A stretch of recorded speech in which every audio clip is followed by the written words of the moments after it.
اگر کامیابی چاہتے ہو آپ کو 3 باتوں پر عمل کرنا ہے.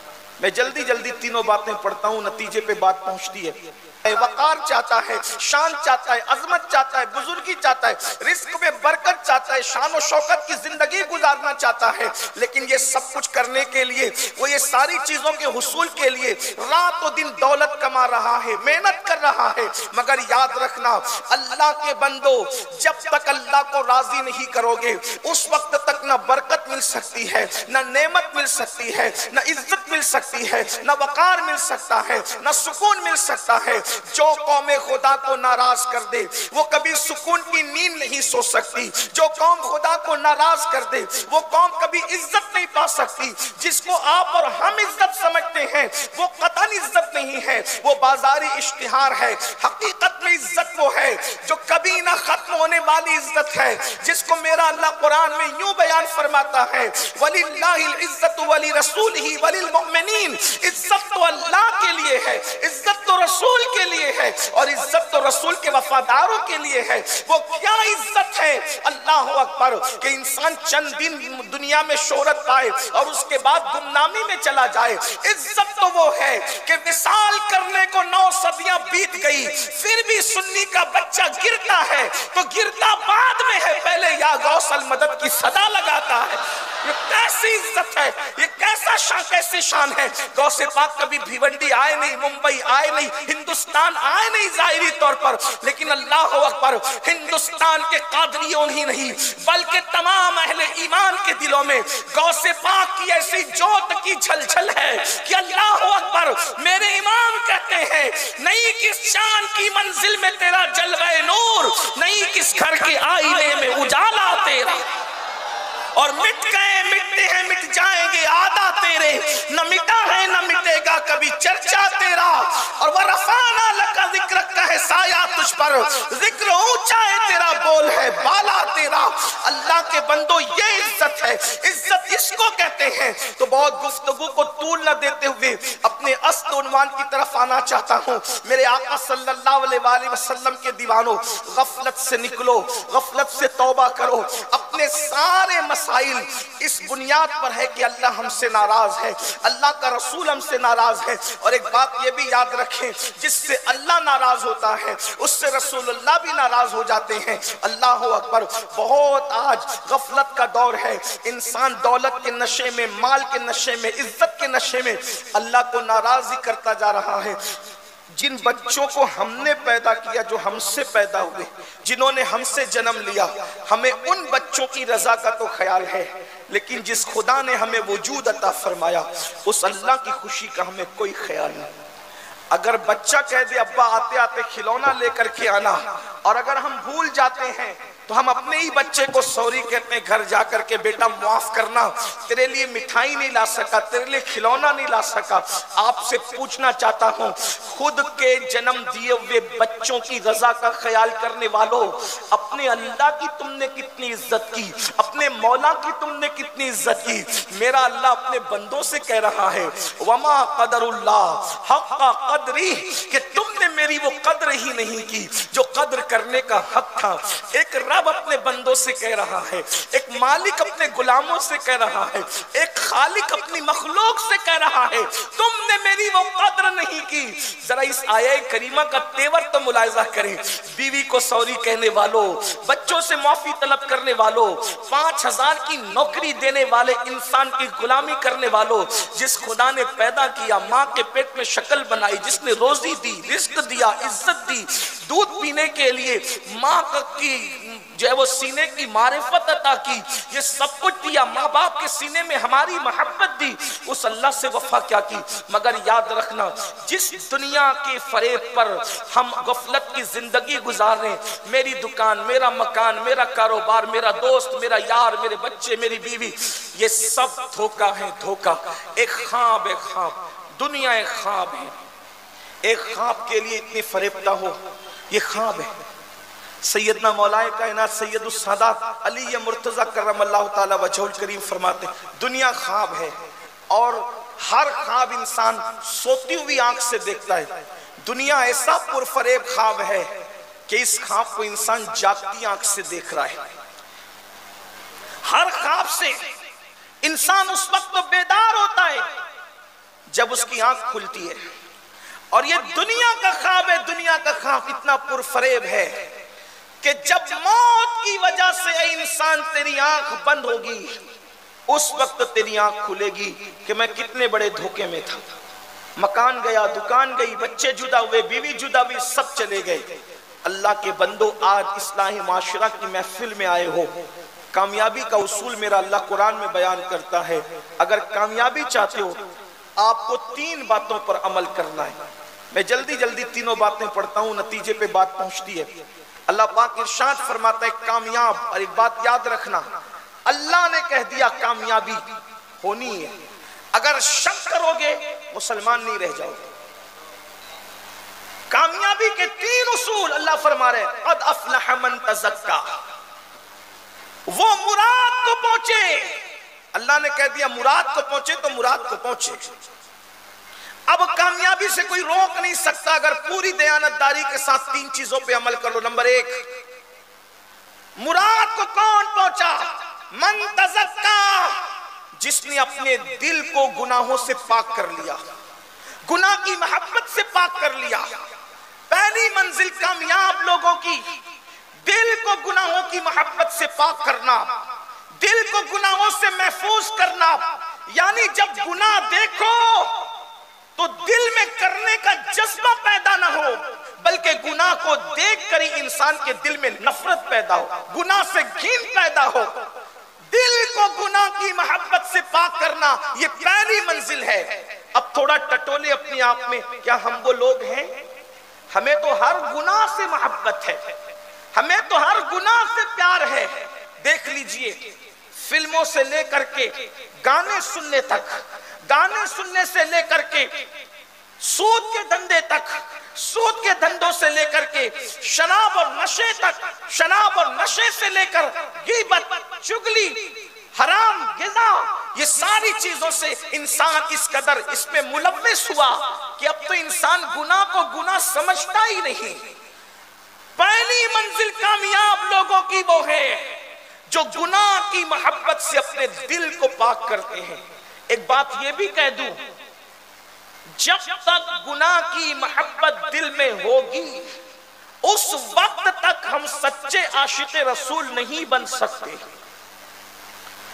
اور ایک بات آپ کے سامنے یہ بھی واضح کر دی جائے کہ زنا، شراب، جوا، یہ سب تو گناہ کی محبت لوگوں کے دل میں ہے۔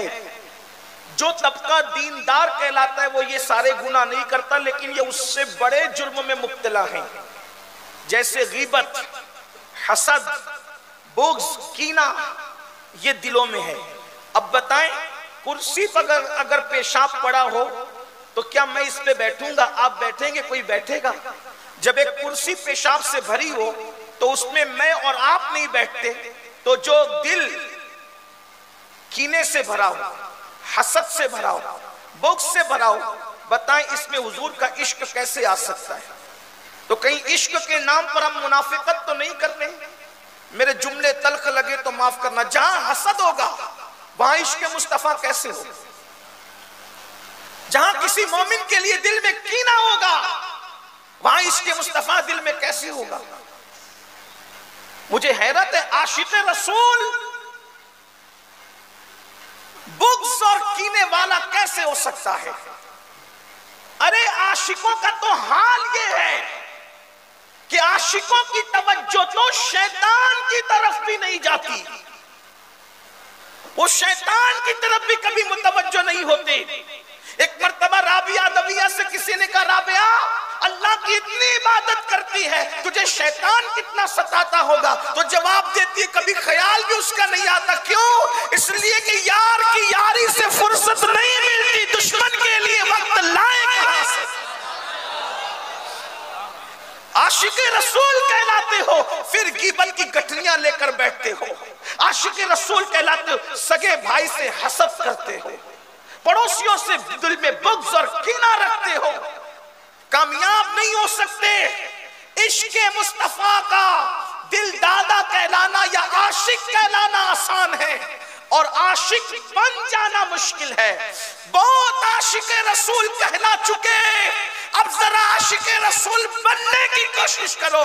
لیکن یہ بچوں کا کھیل نہیں ہے. پھر کہتا ہوں، نمازی بننا آسان ہے، حاجی بننا آسان ہے، غازی بننا آسان ہے، شہید بننا بھی آسان ہے، عاشق رسول بننا آسان نہیں ہے. اور ہمارے یہاں جس کو استنجا کی سنتیں نہیں پتا، وہ بھی یہ سمجھتا ہے کہ میں صرف عاشق نہیں بلکہ عشق محبت کا امام ہوں. اگر میں اسی پہ گفتگو کروں تو میں اگلے عنوان کی طرف نہیں جا سکتا. لیکن میں آپ کے عشق رسول پہ شک بھی نہیں کر رہا ہوں، سوالیہ نشان بھی کھڑا نہیں کر رہا ہوں. لیکن اتنا ضرور کہوں گا، جس قوم کو پہلا کلمہ صحیح طور پہ پڑھنا نہ آتا ہو، وہ کہہ رہے ہیں کہ ہم عاشق رسول. اتنی سستی چیز تو نہیں ہے نا عشق رسول کی دولت. عاشق رسول کے لیے بلال بننا پڑتا ہے، اویس بننا پڑتا ہے، صدیق بننا پڑتا ہے، فاروق بننا پڑتا ہے، عثمان بننا پڑتا ہے، علی بننا پڑتا ہے، سعد، سعید، طلحہ، زبیر بننا پڑتا ہے.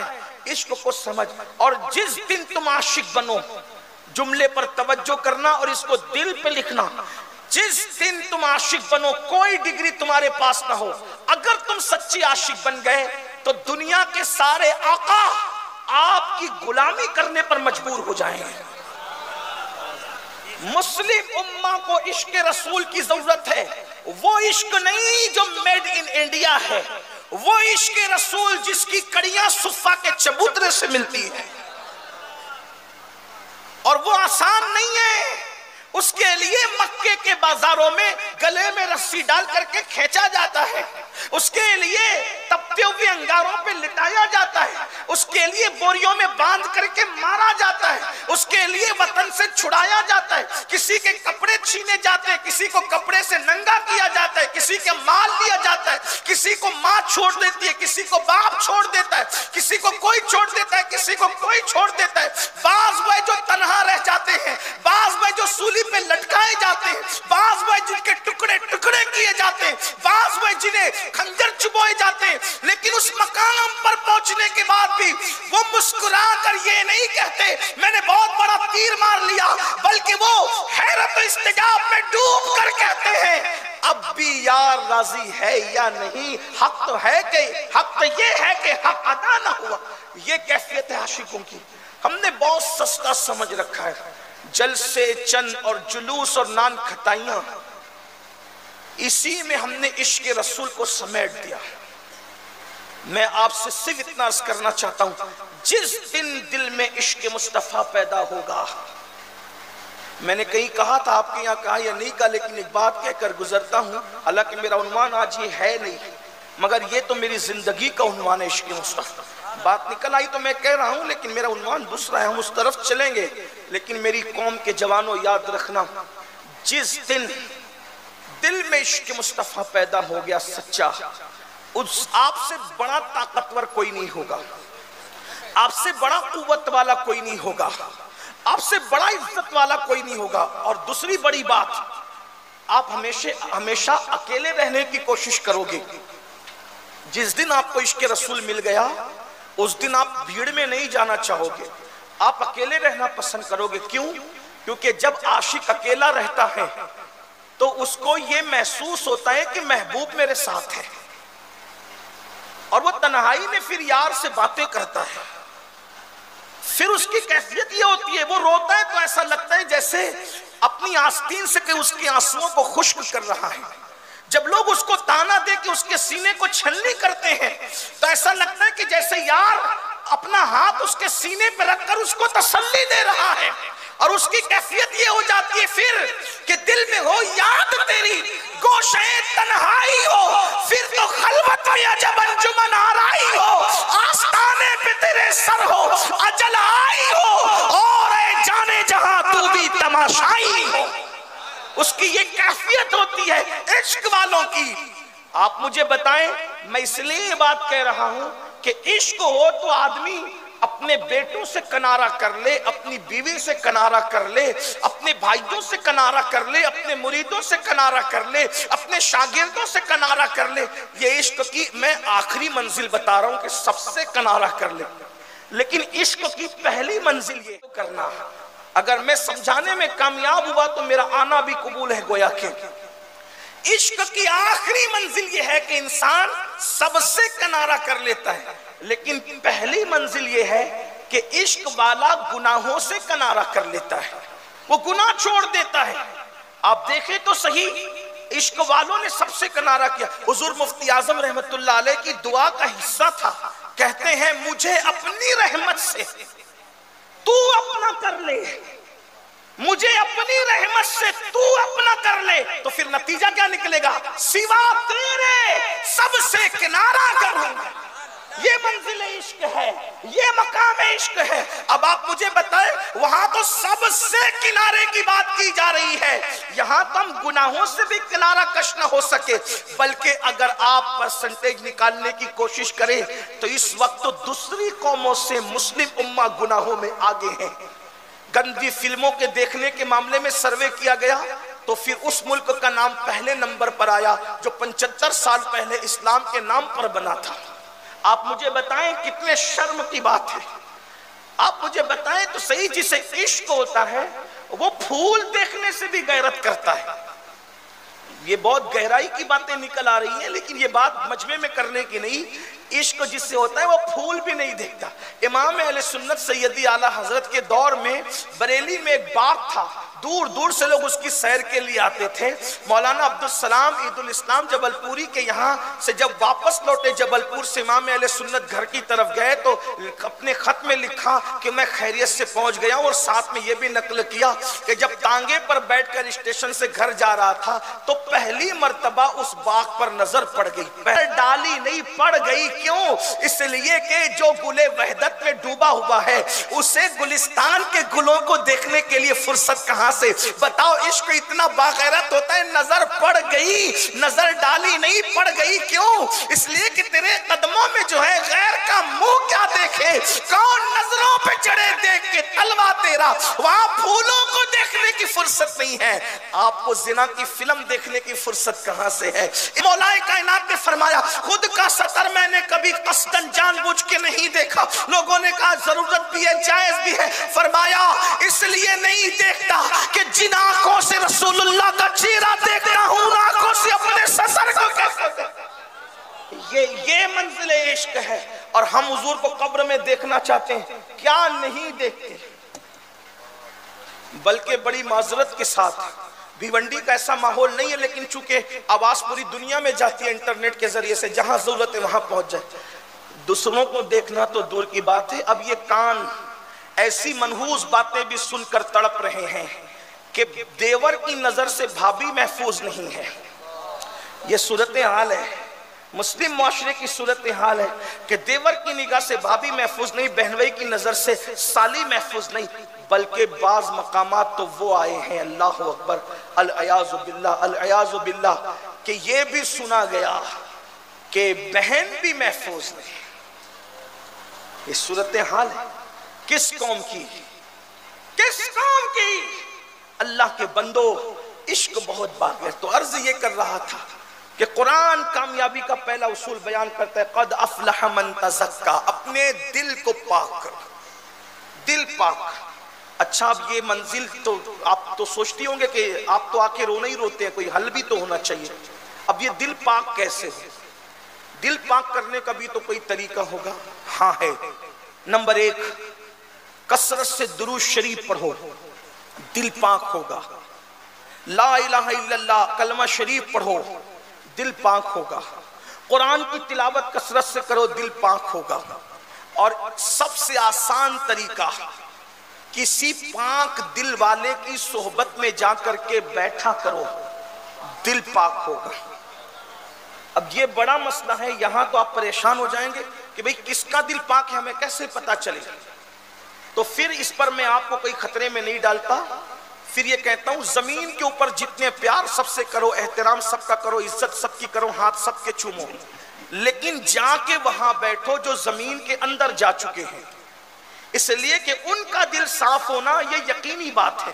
موقع ملے تو سرکار دیوان شاہ کے آستانے پہ جا کے بیٹھ جاؤ, حافظ جی بابا کے آستانے پہ جا کر کے بیٹھ جاؤ, اور اللہ نے موقع دیا تو اور بھی میں سب کے نام نہیں جانتا, جو بزرگ آپ کے یہاں کے مشہور ہے وہاں جا کے بیٹھ جاؤ.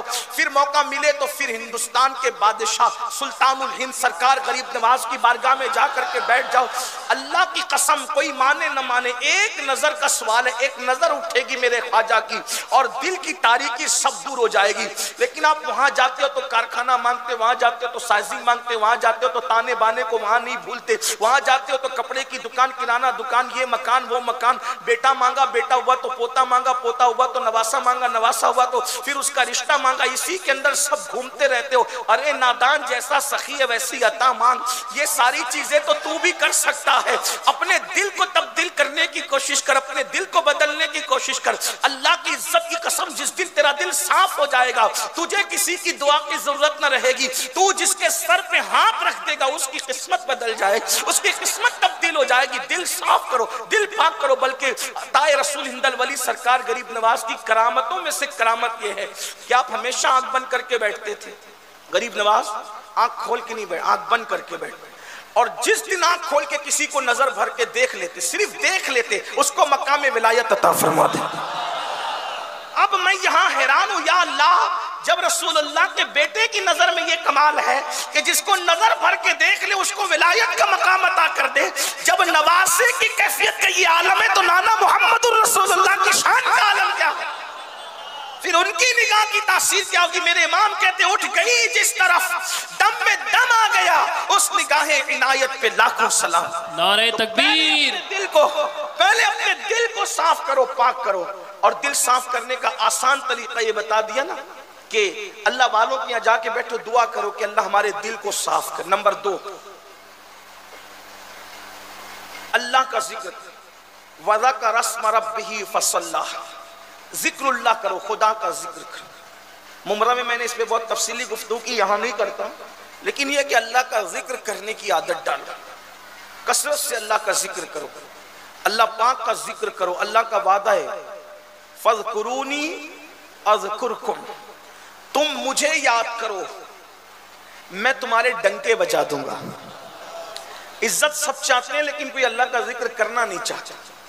اور یہ جو اللہ والے تھے, صوفیاء تھے, یہ ہر وقت اللہ کا ذکر کرتے تھے. قرآن اللہ والوں کی شان بیان کرتا ہے, الَّذِينَ يَذْكُرُونَ اللَّهَ قِيَامًا وَقُعُودًا وَعَلَى جُنُوبِهِمْ, کہ یہ اللہ والے وہ ہیں کہ جب کھڑے ہوتے ہیں تو اللہ کا ذکر کرتے ہیں, یہ جب بیٹھے ہوتے ہیں تو بھی اللہ کا ذکر کرتے ہیں, یہ کروٹوں پہ لیٹتے ہیں تو بھی اللہ کا ذکر کرتے ہیں. انسان تینوں میں سے کوئی ایک ہی کیفیت میں ہوتا ہے, یا تو وہ کھڑا ہوتا ہے, یا بیٹھا ہوتا ہے, یا تو لیٹا ہوتا ہے.